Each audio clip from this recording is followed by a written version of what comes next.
Good evening, y'all. This is Real with Robo. I got some news for y'all. Oh, wow.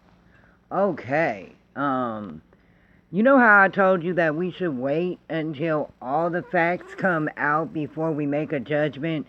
Now I'm going to make my judgment on Jacob Blake because now I got the whole story. I'm going to read it to you, too. Hopefully it won't take too long, and hopefully this phone will stop cutting off. That would be real nice. Let me just put my pen in here. See, on my tablet, I just got swiped, so it doesn't matter. Okay.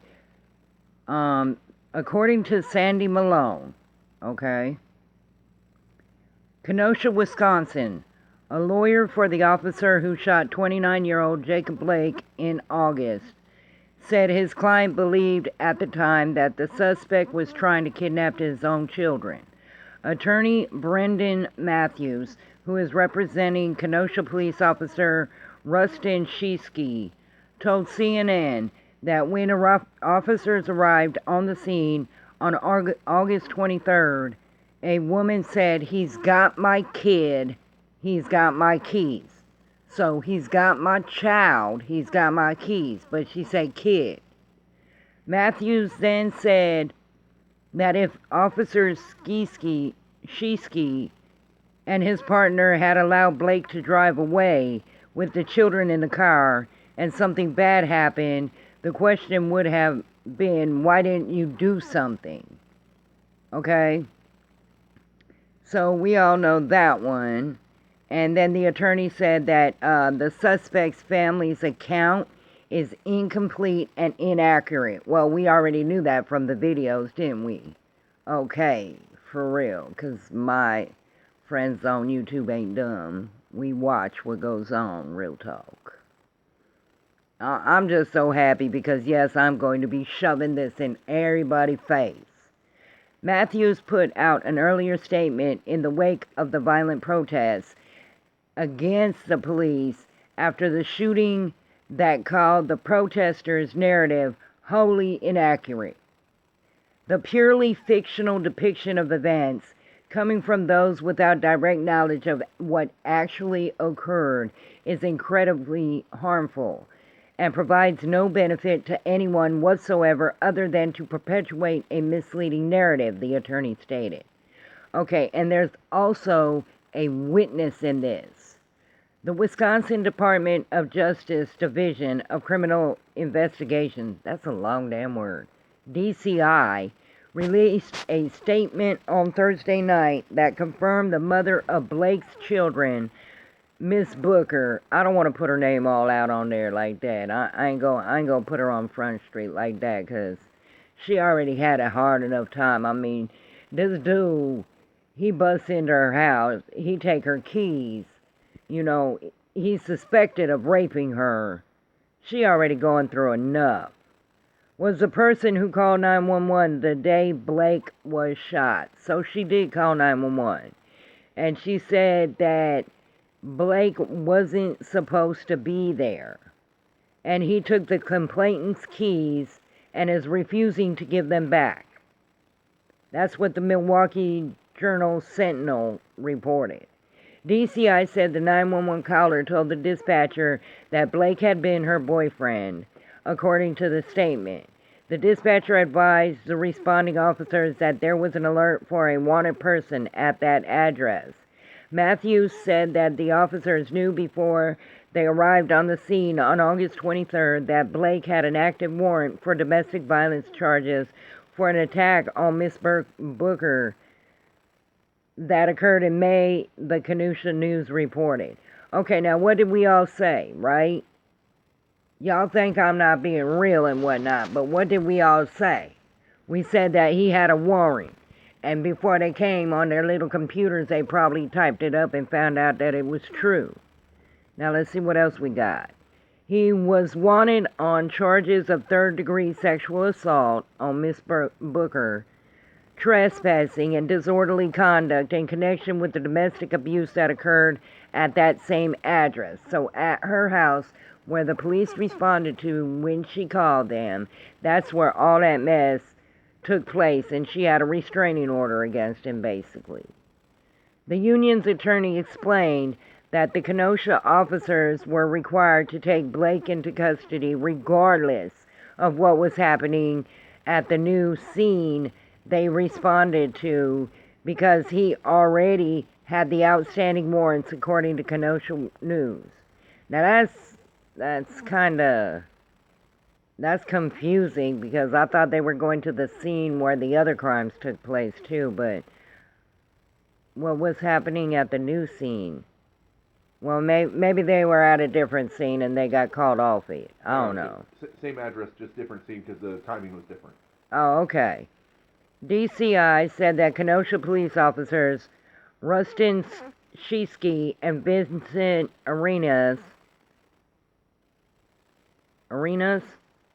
and Brittany Maronek, man, I'm butchering their names. I'm sorry. I backed the blue, but I can't pronounce their names to save my life. I'm sorry, people. Responded to the home they responded to her house. They don't need to know all these addresses. They don't need to know her business like that. And attempted to take Blake into custody. Matthews said Blake resisted arrest and officers went hands-on with the wanted man, the Kenosha News reported. So they actually went fisticuffs. The union attorney said Blake forcefully fought with the officers, including putting one of them in a headlock. So he was basically doing what everybody complained about and trying to choke the officer out. Officer Shesky deployed his taser at the suspect, but it had no effect on him, according to the DCI statement. Okay, so yes, there were, y'all crying about how, oh, why didn't they use, non-lethal weapons? Well, they did. He deployed his taser and nothing happened. So then Officer Arenas deployed his taser and that had no effect. So Blake walked around his car and ignored the officer's command to stop and drop the knife. So he had a knife on him, according to witnesses' report. Not just one, but more than one. Cell phone video of the incident posted to social media shows Officers Shesky and Arenas following closely behind Blake with their weapons drawn as the suspect dashed to the driver's door of his SUV. The video shows Blake continued to ignore the officer's command to stop and leaned into his vehicle as if reaching for something. They probably thought that he was dropping the knife and getting a gun. Officer Shesky, who was right behind Blake, opened fire on the suspect and shot him 7 times. And according to what I heard on a medical report, he shot at him 7 times, but only 4 actually went into his body. That's still confusing because now they're saying they shot him 7 times, that all 7 bullets connected. Anyway, let me redo this. Okay, never mind, it popped back up for me. That's good.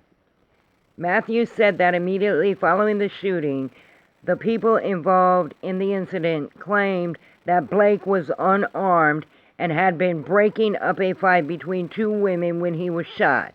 But none of that was true and led to dangerous rumors on social media. Well, we all know that because we've already went to the TatumReport.com. That's where I get my videos from. And we've already watched the second video that was put up that showed the whole thing, that he was not doing that. The DCI said police found a knife at the scene. During the investigation following the initial incident, Mr. Blake admitted he had a knife in his possession. Y'all see? He said that he had one. DCI agents recovered a knife from the driver's side floorboard of Mr. Blake's vehicle. A search of the vehicle located no additional weapons. So maybe they thought he was going in there to drop the knife and get a gun. And so, or take off with the kids, or kidnap the kids, or whatever, right? And so where they found it on the driver's side floorboard, that makes sense because think about it. If you were in his predicament, you just got shot, you laying over, you gonna drop the knife where it was. We're not commenting on that detail at this moment. Okay.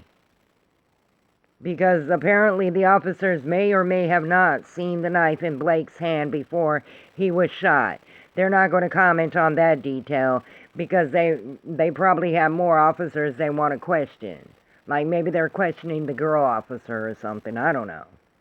They're just not going to comment on that and give all the details at this point in the investigation.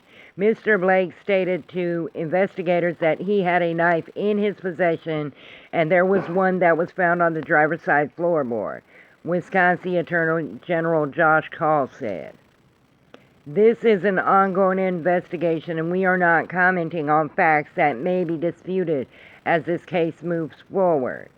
Ultimately, Call said, this case is going to be presented after a full and thorough investigation to a prosecutor who is going to make a charging decision.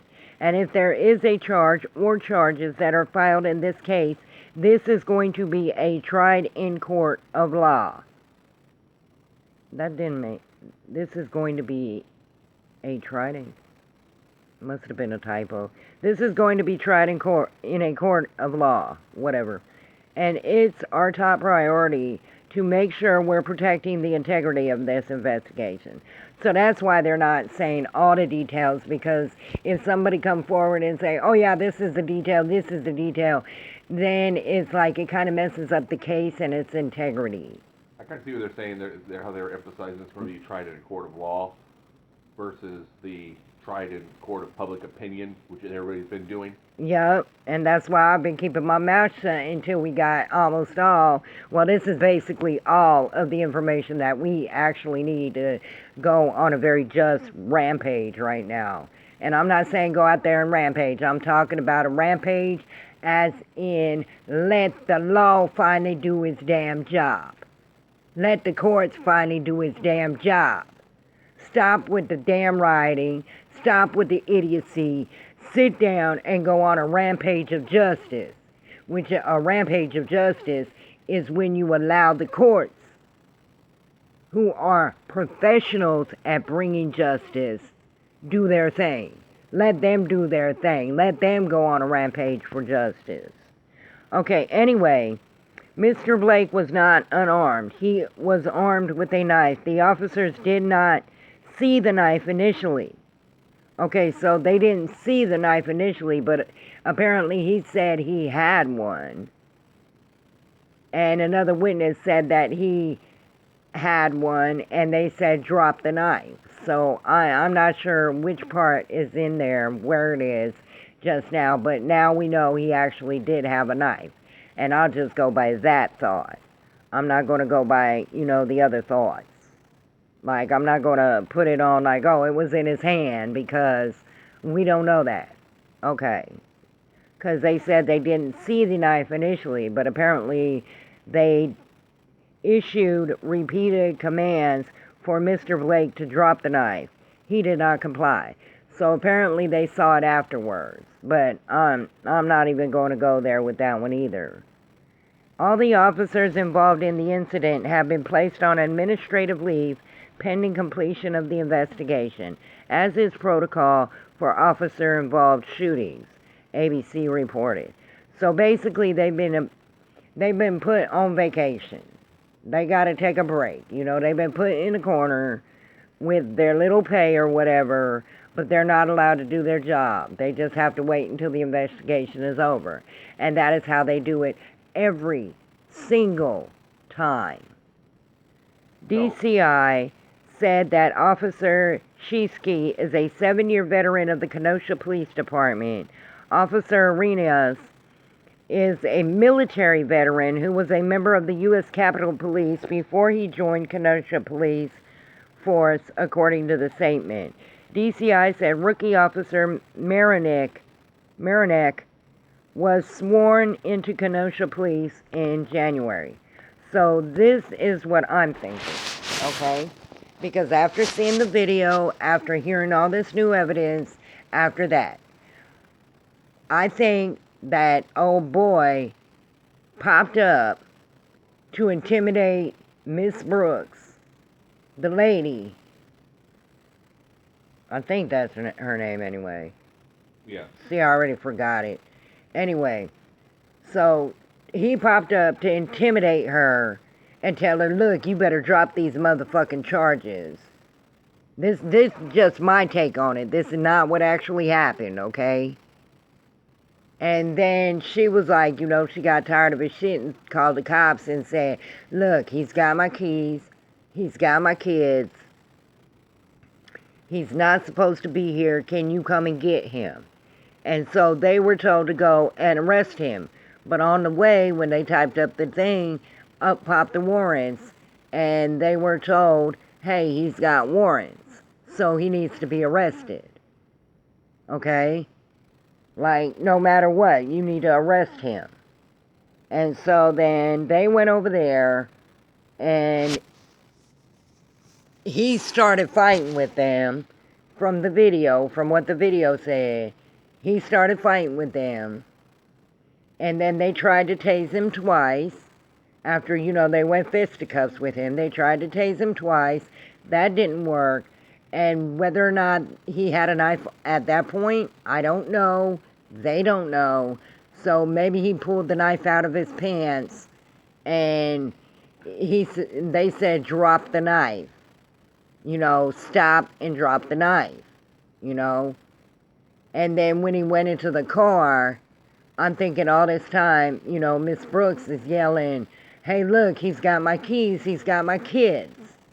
And so now they're worried about the babies. You know what I'm saying? Because he might be kidnapping them. So he tried and get in the car. And apparently, from where the knife landed on the floor, he apparently had it in his hand at that point in time. Okay, and then he got shot. Now, whether it was 7 times or 4 times, he's paralyzed. Period. Or he may be paralyzed. Period. Okay?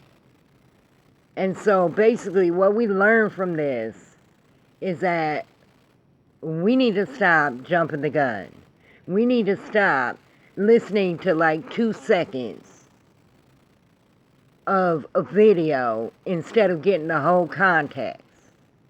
And you also see now that those cops and many, many other cops, they're not in the wrong. They're not bad people. I mean, there's bad apples, but name one walk of life that don't have bad apples. My husband will tell you, there were bad apples in the Marine Corps. Were there not? Yes. Were there not jerk-offs in there? Yes. Okay. Me living in the ghetto, in the middle-class neighborhoods, in whatever neighborhood, even in the high-class neighborhood I once lived in, there were jerk-offs there too. You can't just take the action of one bad person and put it on everybody. Just like I don't take the action of one bad person and put it on everybody else. Because if that was so, then I'd be like, BLM, because they, usually support criminals, and they did say that they protect criminals, then everybody that they talk about is a criminal, which is not true. One lady that's from Dallas that got shot through the window, mistaken identity, and the officer could have probably knocked on her door because, whatever. But I guess he was securing the perimeter or whatever. And it was late at night, and so they both saw each other. She done had her Second Amendment because she heard something rustling in her backyard. He was super paranoid because the neighbor said they thought that someone had broke in.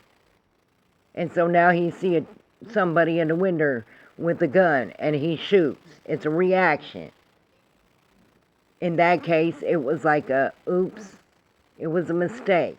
And he paid for it. Yeah, and it was an accident.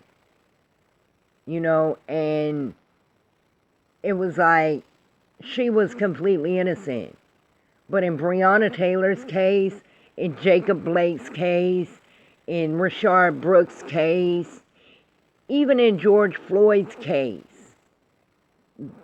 the stories are not being told the way they went down. They were not innocent people doing nothing. They literally are criminals. So with this new evidence, I want you to do me a favor. To everybody that listens to this, do me a favor.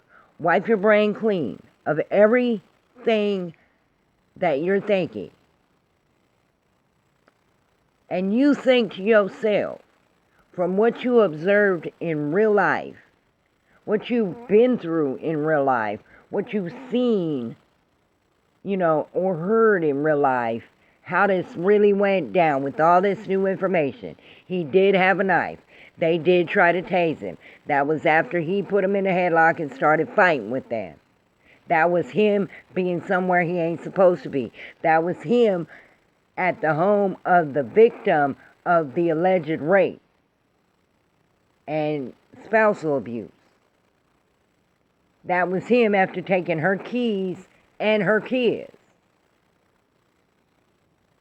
Him going to the car, apparently with a knife in his hand. All this new evidence we got here. I want you to think, okay, from the moment that he got there, okay, not the police, but the moment that Jacob Blake got to the door, knocked on the door, blammed on the door, you choose whichever way you want it. You tell me in the comments section how you think it went down. Because the way I think it went down is he went over there to threaten her. Then he said, come on kids, get in the car, we leaving. And he snatched up her keys and she got sick of it and she was like, no, you're not taking my babies. And that's when she called the cops and told them what was going on. And they pulled up, get into this little fight, whatever. He either pulled a knife, already had a knife, whatever. And he walked around to the car, around to get in the car, or to get something else. That's what the cops are thinking, he's getting something else. Or fitting to drive off with the kids. You tell me what you think happened. Because I think he was sitting there threatening her, saying, you better drop them charges. Because he sound abusive. So let me know in the comment section how you think it went down. Alright? Be like a little fly on the wall. Since we got all this new information. And I will read each one and comment on it. But now I want this violence to stop. I want this stupidity to stop. I want you to stop demonizing cops. I want you to stop uplifting and martyring criminals. He got what his ass deserved. And that's Real with Robo.